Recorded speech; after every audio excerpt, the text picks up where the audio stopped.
Hello students. Due to corona we can't continue our classes in the school.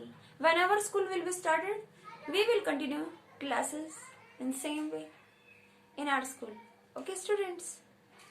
So be serious regarding your study. Pay attention.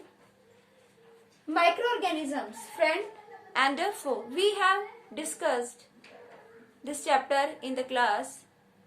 Let us continue this topic. Microorganisms क्या है? Friend and फो, दुश्मन और दोस्त, सभी type के microorganisms है. Micro means small, है ना. ऑर्गेनिजम्स जिनमें क्या है? लाइफ. वो small organisms that we can't see through our naked eyes, जो हम अपनी ओपन आईज से नहीं देख सकते. वो स्मॉल ऑर्गेनिजम्स क्या है? Micro organisms that we can see through microscope. किससे देख सकते हो? माइक्रोस्कोप से. फिर कैटेगराइज किया था माइक्रो ऑर्गेनिजम्स की. डिफरेंट डिफरेंट टाइप्स हैं. टाइप्स क्या है? माइक्रोब्स की बात करें अगर, ब्रॉडली डिस्कस कर चुके हैं क्लासरूम में. एल्गी, बैक्टीरिया, प्रोटोजोआ,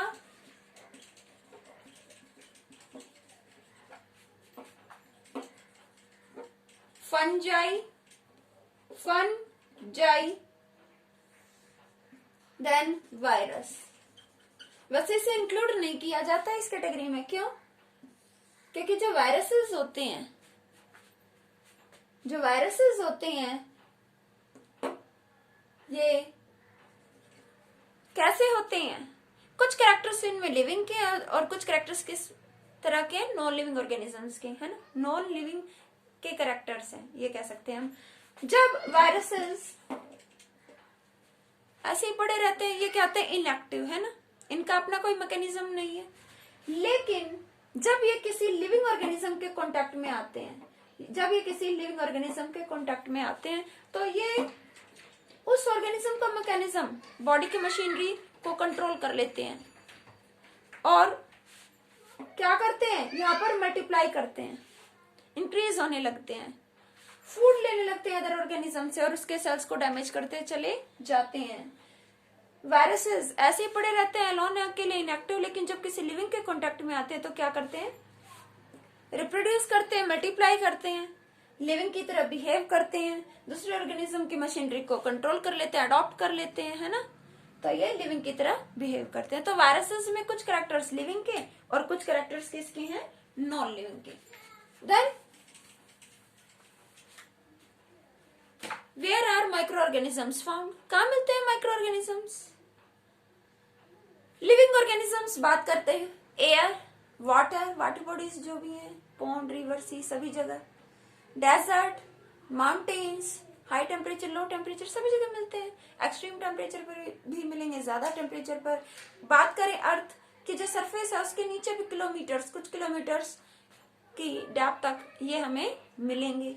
कोई डेड ऑर्गेनिज्म है उसकी बॉडी पर भी मिल जाएंगे. कोई मार्शी लैंड मीन्स दलदल में भी मिल जाएंगे.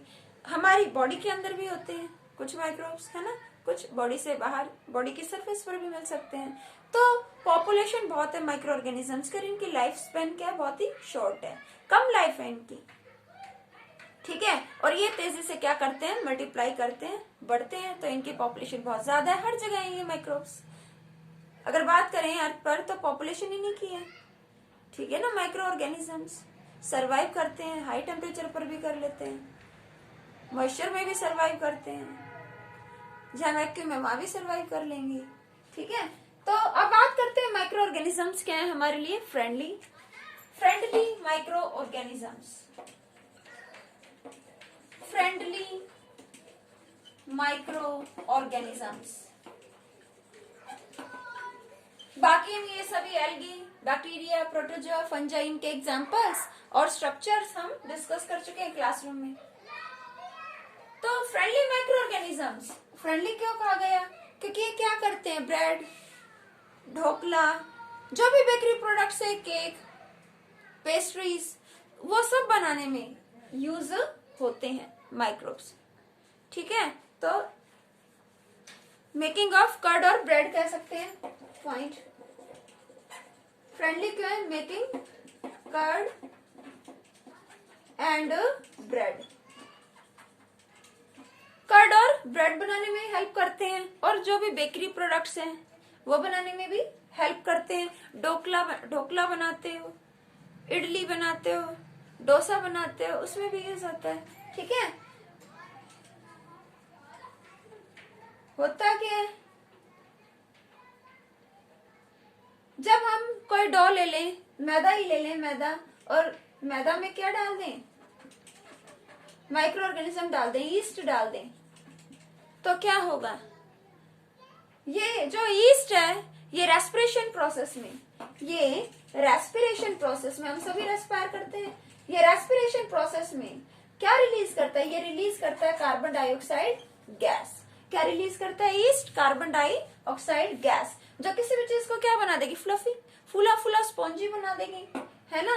तो वॉल्यूम क्या होगा, सब्सटेंस का बढ़ जाएगा, फूल जाएगा, वॉल्यूम इंक्रीज हो जाएगा। तो इस तरह से इसको यूज किया जाता है। और कर्ड लैक्टोबैसिलस,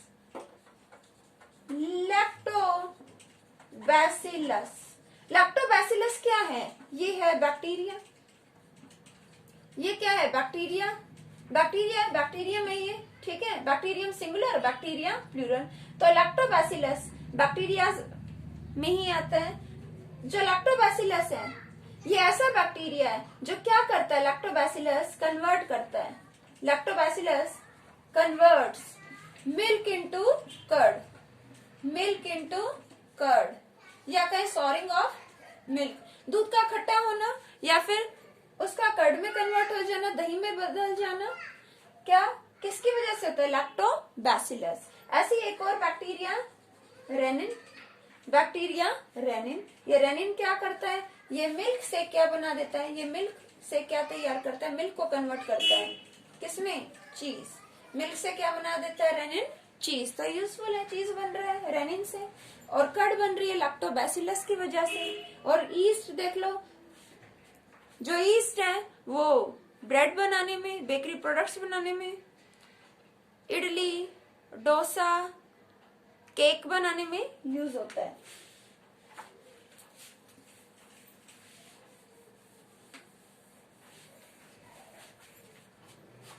नेक्स्ट डिस्कस करते हैं कमर्शियल यूज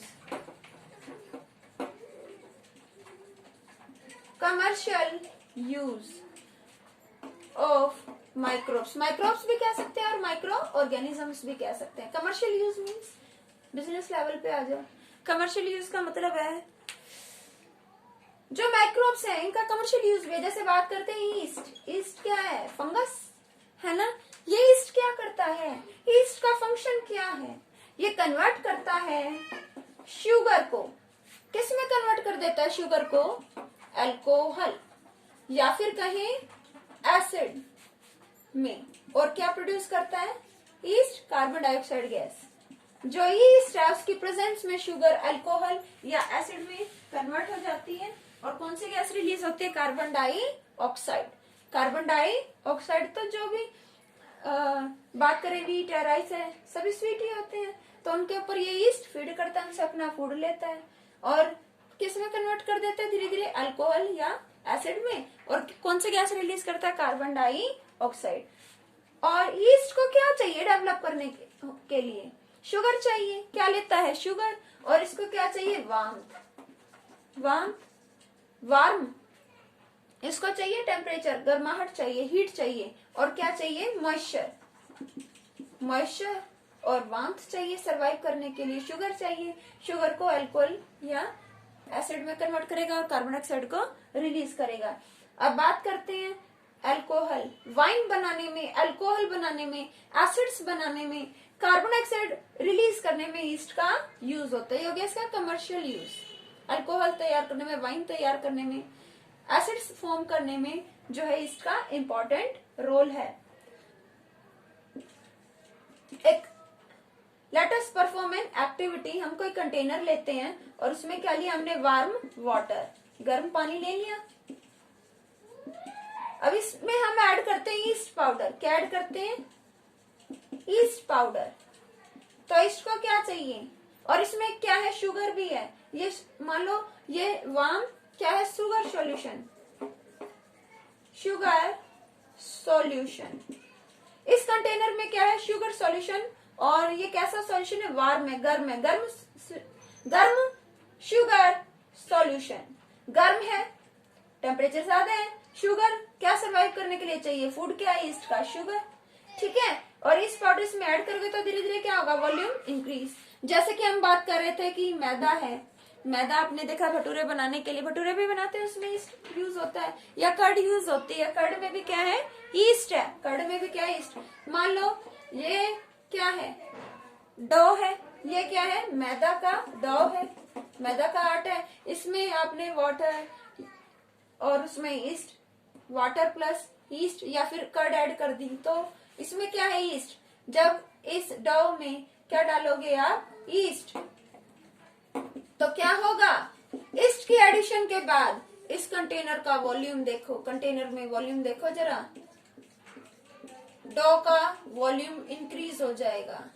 जब आप फिंगर डाल के भी देखोगे तो आप पाओगे कि ये स्पॉन्जी हो गया है, ठीक है, फ्लफी हो जाएगा, अंदर वॉल्यूम बढ़ जाएगा। फिंगर डाल के देखोगे, आप देखो कितने कितने जो है पार्टिकल्स, जो इनमें कितना गैप बढ़ जाएगा, वॉल्यूम बढ़ जाएगा, पार्टिकल्स में गैप कितना ज्यादा बढ़ जाएगा। तो फ्लफी बना देता है, फुला देता है, स्पॉन्जी बना देता है, पोरस बना देता है, पार्टिकल्स का गैप इंक्रीज कर देता है, वॉल्यूम, बात करें वॉल्यूम को इंक्रीज कर देता है, ठीक है। अगर ये कंटेनर इतना होता, अगर ये कंटेनर इतना होता, तो सोचो कि ये तो बाकी कंटेनर से बाहर ही हो गया।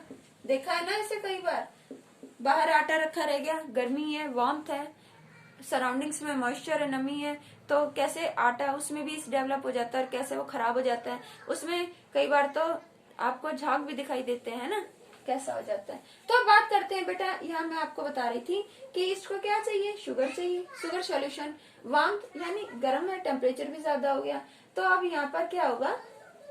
जो ईस्ट है वो धीरे धीरे क्या करेगा? शुगर को हेल्प कर, शुगर को कन्वर्ट करेगा एंजाइम्स की हेल्प से। एंजाइम्स क्या होते हैं? लिविंग। एंजाइम्स क्या होते हैं? लिविंग। एंजाइम्स लिविंग होते हैं, लिविंग माइक्रोब्स कह सकते हैं, लिविंग होते हैं एंजाइम्स। लिविंग एंजाइम्स होते हैं जो जाइमेस और invertase, zymase and invertase. Zymase और इन्वर्टेस क्या करते हैं? शुगर को अल्कोहल या एसिड में कन्वर्ट करते हैं और कार्बन डाइऑक्साइड रिलीज होती है। इस प्रोसेस का नाम है fermentation. This process is called fermentation. Changing of sugar into alcohol और acid is called fermentation by the action of yeast. Fermentation. Fermentation means changing of sugar into alcohol or acid and carbon dioxide gas due to the action of yeast is called fermentation. fermentation process में क्या हो रहा है? जो sugar है वो convert हो रही है अल्कोहल या कहीं एसिड में, और कौन सी गैस रिलीज हो रही है? Carbon dioxide. ये प्रोसेस है फर्मेंटेशन। ये कौन सा प्रोसेस है? Fermentation. Fermentation, fermentation means sugar east की वजह से अल्कोहल या एसिड में कन्वर्ट होगी और रिलीज होगी कार्बन डाइऑक्साइड गैस। तो अब ये देखो, अगर हम कोई ऐसे शुगर सॉल्यूशन ले रहे हैं, वार्म सॉल्यूशन, उसमें इस पाउडर ऐड कर दिया, तो और ऊपर हमने ये इसकी ओपनिंग है, माउथ है, और यहाँ पर हमने क्या लगा दिया? एक बैलून लगा दिया, डिफ्लेटेड बैलून, पिचका हुआ बैलून है, डिफ्लेट बैलून है, ठीक है। तो अब कुछ टाइम के बाद आप क्या नोटिस करोगे? आप नोटिस करोगे वॉल्यूम तो बढ़ जाएगा धीरे धीरे, और जो बैलून है वो फूल गया। ये क्या हो गया? वॉल्यूम इंक्रीज हो गया। यहाँ पर क्या हो गया? वॉल्यूम इंक्रीज हो गया। अब इसके अंदर क्या भर गई? एयर। इसमें क्या है? मतलब गैस है इसके अंदर। कौन सी गैस है? अभी चेक करना पड़ेगा। इसके लिए आप क्या कर सकते हैं? Lime water. लाइम वाटर लें। लाइम वाटर मीन्स चूने का पानी। एक टेस्ट ट्यूब ली, उसमें क्या ले लिया? लाइम वाटर, चूने का पानी ले लिया, लाइम वाटर। अब इसमें जब हम इस गैस को, ये बैलून है, इसको तो ये फूल गया है, इसको रिमूव कर दें यहाँ से, बिल्कुल केयरफुली कि ये निकले ना गैस। अब जब ये गैस इसमें आप पास करोगे, जब गैस को इसमें पास करोगे तो लाइम वाटर क्या हो जाएगा? Milky. Lime water turns milky. Lime water क्या हो जाएगा? मिल्की। तो ये गैस कौन सी है? This gas is carbon dioxide. Oxide, carbon dioxide gas. तो कौन सी गैस है जो लाइम वाटर को मिल्की करती है? चूने के पानी को मिल्की करती है, carbon dioxide gas. Carbon dioxide gas is the gas that turns lime water into milky. Lime water को मिल्की, मिल्क जैसा मिल्की, दूधिया बना देती है। लाइम वाटर को दूधिया बना देती है कार्बन डाइऑक्साइड गैस। ये कहां से आई? फर्मेंटेशन प्रोसेस से। किससे आई? फर्मेंटेशन प्रोसेस से। जब शुगर है तो इसने क्या किया, जब उसको मॉइस्चर मिला, भाई शुगर सॉल्यूशन और वो गर्म है तो मॉइस्चर तो इसमें ऑलरेडी है क्योंकि सॉल्यूशन है, और वहां टेम्परेचर मिला, हीट मिली, तो इसने अपना काम शुरू कर दिया, शुगर को अल्कोहल में या एसिड में कन्वर्ट करना स्टार्ट कर दिया। और कौन सी गैस रिलीज हुई? Carbon dioxide. चेक कर सकते हो कि वो गैस कार्बन डाइऑक्साइड है, क्योंकि एक ही वो गैस है, सिर्फ और सिर्फ कार्बन डाइऑक्साइड ही है जो लाइम वाटर को बना देती है मिल्की। ओके, तो ये हो गया इसका commercial use. Alcohol, acids, wine बनाने में जो है इसको यूज किया जाता है। Fermentation process means conversion of sugar into alcohol और acid and carbon dioxide gas. ठीक है, ये हो गया फर्मेंटेशन, ये था commercial use. Then medicinal use. Medicinal use of microbes, micro organisms का मेडिसिनल यूज, दवाइयों में। बात करते हैं एंटीबायोटिक्स,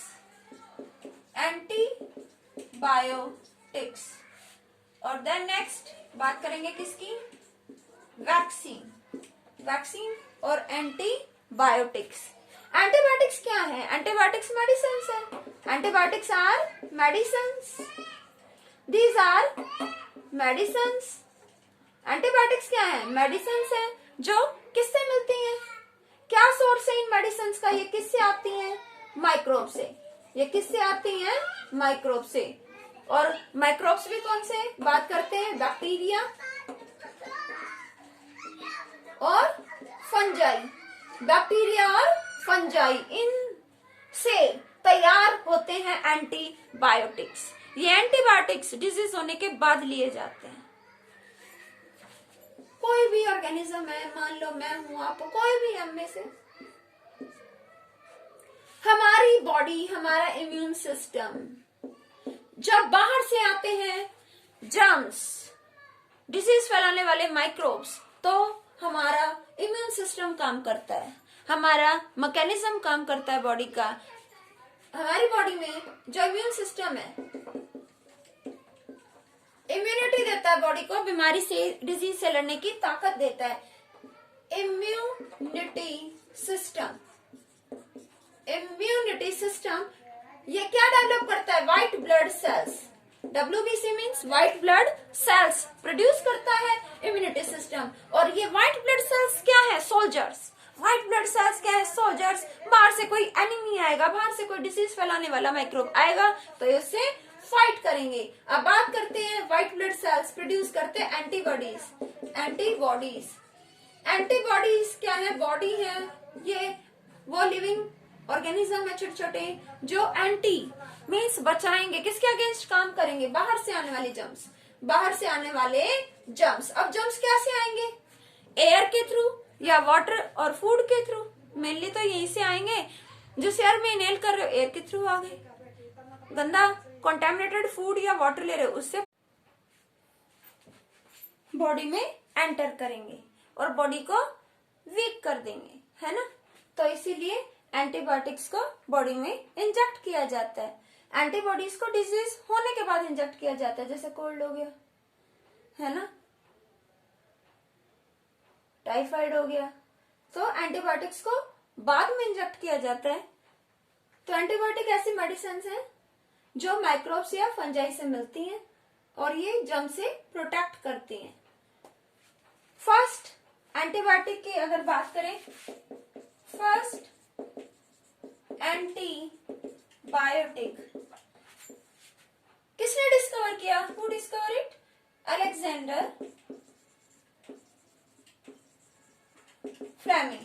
अलेक्जेंडर फ्लेमिंग ने इसको डिस्कवर किया। इसका सोर्स क्या था? किससे आया ये? मैंने आपको बताया किससे आता है, माइक्रोब से, फंजाई से, है ना।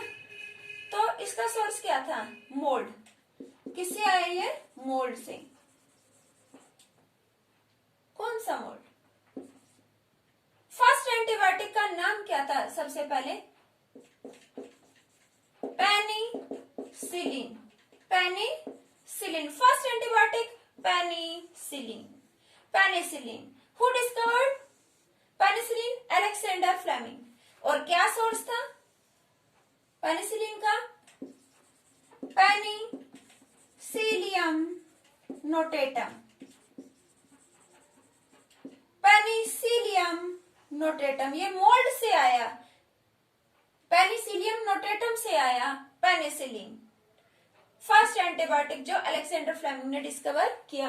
और भी एंटीबायोटिक्स हैं, जैसे कि बात करें एंटीबायोटिक्स, पेनिसिलिन हो गया। अदर एंटीबायोटिक्स,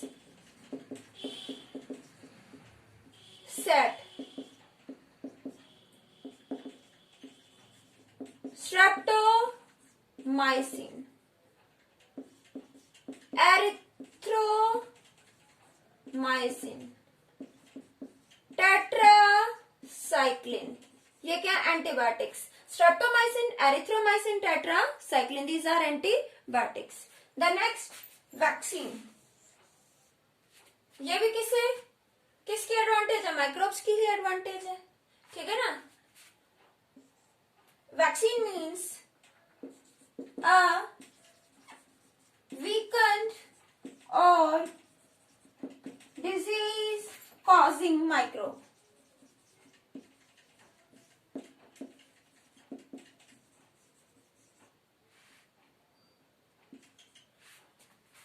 वीक या कहें वीक और वीकेंड और किल्ड।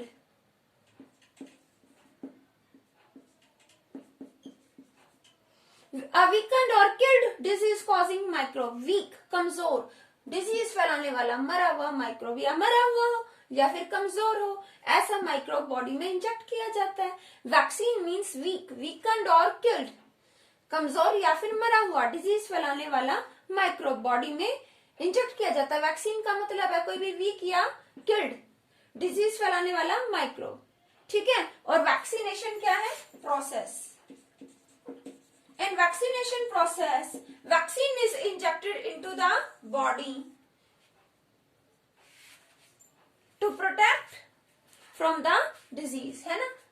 डिजीज से बचाने के लिए, बॉडी को किसी पर्टिकुलर डिजीज से बचाने के लिए बॉडी में वैक्सीन, बॉडी में वीक या किल्ड डिजीज फैलाने वाला माइक्रोब डाला जाता है, ठीक है। तो ये क्या है, वैक्सीनेशन। वैक्सीनेशन प्रोसेस में क्या होता है, बॉडी को तैयार किया जाता है। वैक्सीन का एग्जाम्पल है पोलियो। पोलियो के लिए वैक्सीन है, मेडिसिन है। मेडिसिन क्या मतलब, ऐसे ही पोलियो के माइक्रोब्स बॉडी में डाले जाते हैं, वीक या मरे हुए माइक्रोब्स, ठीक है। वैक्सीन डिजीज होने से पहले डाला जाता है, बाद में नहीं। अगर पोलियो हो गया तो बाद में क्या बेनिफिट है, ठीक होगा पोलियो, नहीं कितने पोलियो ड्रॉप दे दो। तो बचपन में छोटे बच्चों को क्या देते हैं, पोलियो ड्रॉप्स। क्या देते हैं, पोलियो ड्रॉप्स, है ना। स्टार्टिंग से ही बच्चों को क्या देते हैं, पोलियो ड्रॉप्स। 5 इयर्स तक आप देखते हो कितना ज्यादा ध्यान दिया जाता है। तो पोलियो ड्रॉप्स में क्या होता है, बॉडी के अंदर ऐसे माइक्रोब्स डाले जाते हैं कि बॉडी फिर उनके अगेंस्ट वर्क करती है। बॉडी में क्या डाल दिया, वैक्सीन। वैक्सीन कोई वीक या फिर किल्ड माइक्रोब डाल दिया, उसका इफेक्ट पड़ेगा अंदर, इम्यूनिटी सिस्टम क्या होगा, एक्टिवेट होगा, अंदर व्हाइट ब्लड सेल फॉर्म होंगे और ज्यादा वो एंटीबॉडीज को प्रोड्यूस करेंगे। एंटीबॉडीज क्या करेंगे, फाइट करेंगे वैक्सीन के अगेंस्ट काम करेंगे। जो वो डिजीज फैलाने वाले माइक्रोब जब बॉडी में आते हैं तो ये जो है हमारे व्हाइट ब्लड सेल एंटीबॉडीज पैदा करते हैं। एंटीबॉडीज उनसे क्या करते हैं, फाइट करते हैं। हो सकता है स्टार्टिंग में ये वीक हो, इतने इफेक्टिव ना हो, लेकिन धीरे धीरे क्या होगा, ये पूरी तरह से फाइट करने के लिए तैयार हो जाएंगे, ठीक है ना। एंटीबायोटिक्स तो बीमार होने के बाद यूज किए जाते हैं, और वैक्सीनेशन में वैक्सीन जो है बीमार होने से पहले, डिजीज से पहले ही वैक्सीन दी जाती है। वैक्सीन में क्या है कि मरे हुए या फिर वीक माइक्रोब को बॉडी में डाला जाता है, तो हमारा इम्यून सिस्टम वर्क करता है, एंटीबायोटिक्स उनसे फाइट करते हैं। हो सकता है स्टार्टिंग की स्टेज पर इतनी इफेक्टिव ना हो हमारे एंटीबॉडीज, लेकिन धीरे धीरे क्या होगा, बार बार पोलियो, बार बार वैक्सीन बॉडी में एंटर करेगी, बार बार क्या होगा, जो हमारा डिफेंस सिस्टम है वो काम करेगा, जो white blood cell antibodies form करेंगे, ये स्टोर होते जाएंगे, बढ़ते जाएंगे, स्ट्रॉन्ग होते जाएंगे, और जब रियल में कोई इस टाइप का माइक्रोब आएगा तो ये इफेक्टिव हो जाएंगे उनसे फाइट करने में और बॉडी को डिजीज से प्रोटेक्ट करेंगे। तो मेन मोटिव यही होता है, वैक्सीन जो डिजीज से पहले दिया जाता है।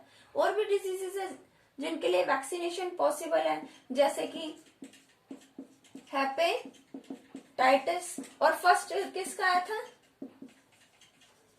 Small pox, smallpox, smallpox, polio, hepatitis, smallpox, इन सब डिजीजेस का वैक्सीनेशन पॉसिबल है। इन डिजीजेस के होने से पहले ही वैक्सीनेशन किया जाता है, वैक्सीन डाला जाता है बॉडी में, ताकि ये डिजीजेस फ्यूचर में ना हो। बॉडी को पहले से ही डिजीजेस से फाइट करने के लिए, कुछ पर्टिकुलर डिजीजेस से फाइट करने के लिए तैयार किया जाता है। अब फर्स्ट जो है वैक्सीन तैयार हुआ था किसके लिए, स्मॉल पॉक्स के लिए।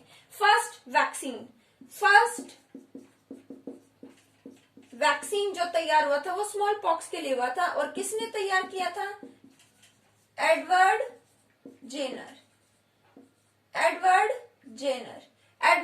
जेनर ने जो है फर्स्ट वैक्सीन तैयार किया था स्मॉल पॉक्स के अगेंस्ट। मीन्स बॉडी को पहले से ही तैयार किया जाए, बॉडी में ऐसे माइक्रोब्स डाले जाए कि बॉडी जो है उनके लिए प्रिपेयर रहे।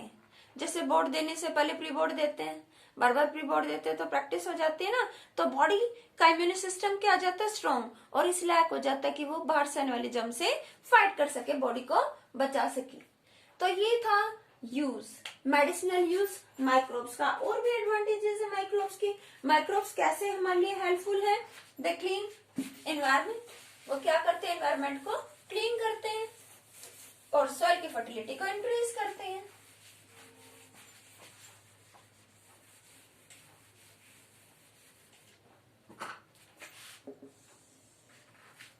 माइक्रोब्स क्या करते हैं, माइक्रोब्स क्लीन करते हैं एनवायरमेंट।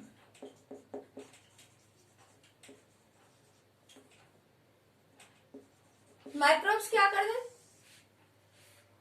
एनवायरमेंट को क्लीन करते हैं और सॉइल की फर्टिलिटी को इंक्रीज करते हैं। They increase fertility of the soil, soil की फर्टिलिटी को इंक्रीज करते हैं। माइक्रोब्स एनवायरमेंट को कैसे क्लीन करते हैं, एनवायरमेंट में कितना सारा वेस्ट होता है। बात करते हैं डेड एंड डिकेइंग,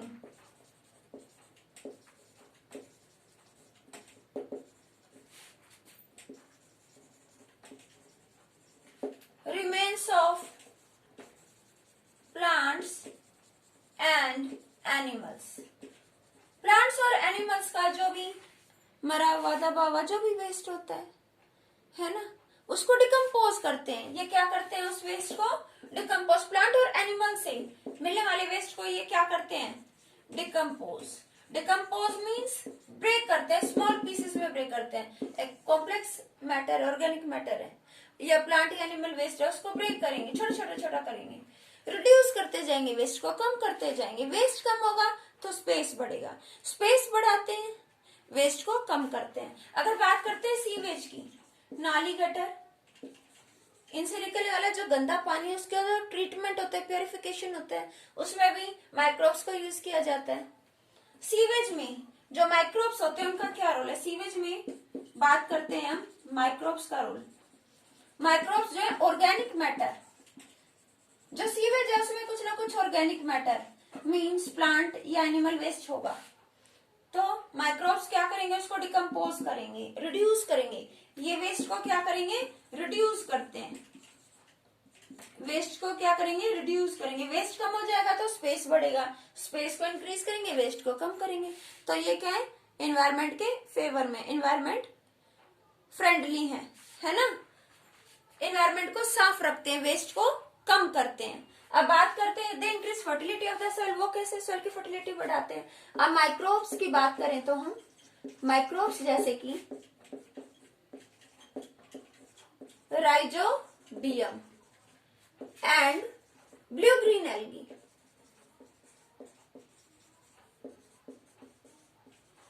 राइजोबियम और ब्लू ग्रीन एल्गी ये क्या करते हैं, ये फार्मर्स के फ्रेंड भी हैं। अब देखो सॉइल, सॉइल में क्या ग्रो कराते हैं हम, प्लांट्स, है ना,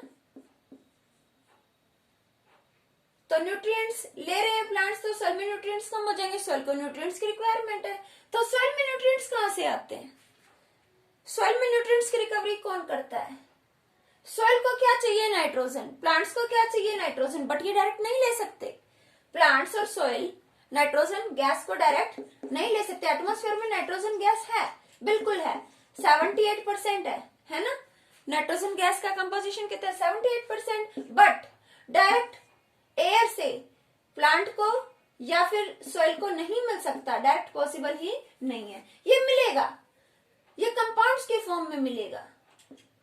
कंपाउंड, नाइट्रोजन गैस को कंपाउंड्स में कौन कन्वर्ट करता है, राइजोबियम, बैक्टीरिया, राइजोबियम या कहीं ब्लू ग्रीन एल्गी, ये ऑर्गेनिजम्स दोनों ये क्या करते हैं, एटमॉस्फेयर की नाइट्रोजन को फिक्स कर देते हैं, एटमॉस्फेयर की नाइट्रोजन को लेते हैं और उसको नाइट्राइट्स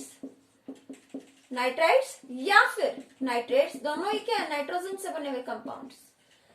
राइजोबियम और blue green algae nitrogen gas को नाइट्राइट्स और नाइट्रेट्स में कन्वर्ट कर देते हैं, कंपाउंड्स बना देते हैं नाइट्रोजन के। अब ये कंपाउंड्स जब सॉइल को मिलेंगे तो इनसे मिलेंगे सॉइल को न्यूट्रिएंट्स, तो सॉइल में क्या आ गए, न्यूट्रिएंट्स, सॉइल क्या हो जाएगी, फर्टाइल, सॉइल की क्या इंक्रीज हो जाएगी, fertility, fertility means soil fertile हो जाएगी, उपजाऊ हो जाएगी, रिच इन न्यूट्रिएंट्स, इसमें क्या आ जाएंगे, बहुत सारे न्यूट्रिएंट्स आ जाएंगे, मीन्स सॉइल फर्टाइल हो जाएगी, न्यूट्रिएंट्स आ जाएंगे और प्लांट्स की ग्रोथ भी होगी अच्छी।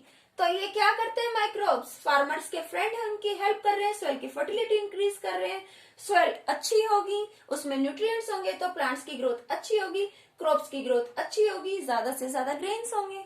तो ये सभी यूजेस हैं माइक्रोब्स के। माइक्रोब्स क्या है, आपने देखा कि बेकरी प्रोडक्ट्स बनाने में, कर्ड, चीज, इन सब में यूज होते हैं। अब बात करते हैं माइक्रोब्स का कमर्शियल यूज भी है, फर्मेंटेशन। फर्मेंटेशन किसने डिस्कवर किया, लुइस पाश्चर।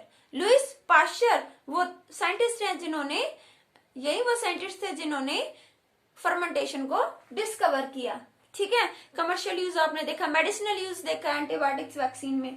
फिर देखो डेड और डिकेइंग रिमेन्स जो होते हैं, इनको भी क्या करते हैं, डिकम्पोज करते हैं, वेस्ट को रिड्यूस करते हैं, एनवायरमेंट को क्लीन करते हैं, वेस्ट को खत्म करते हैं, कम करते हैं, सॉइल की फर्टिलिटी इंक्रीज करते हैं। तो ये क्या है, फार्मर्स के फ्रेंड, क्या है, फार्मर्स के फ्रेंड। इसके बाद माइक्रोब्स के लिए एक टर्म और जो है यूज की जाती है वो है कमेंसल्स।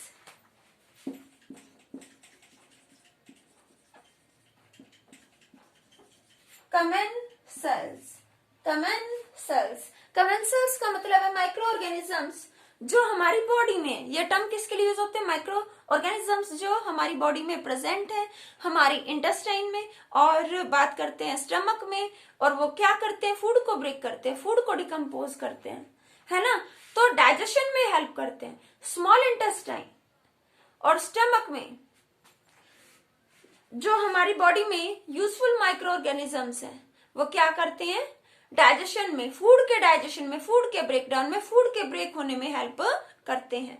तो वो हमारे फेवर में है, हम उनको बोलते हैं कमेंसल्स। वो ऑर्गेनिजम्स, वो माइक्रो ऑर्गेनिजम्स जो हमारी बॉडी में है, हमारे स्मॉल इंटेस्टाइन और स्टमक में, वो फूड को ब्रेक करते हैं, those are commensals. Those are commensals. Commensals means microorganisms that are present in our body.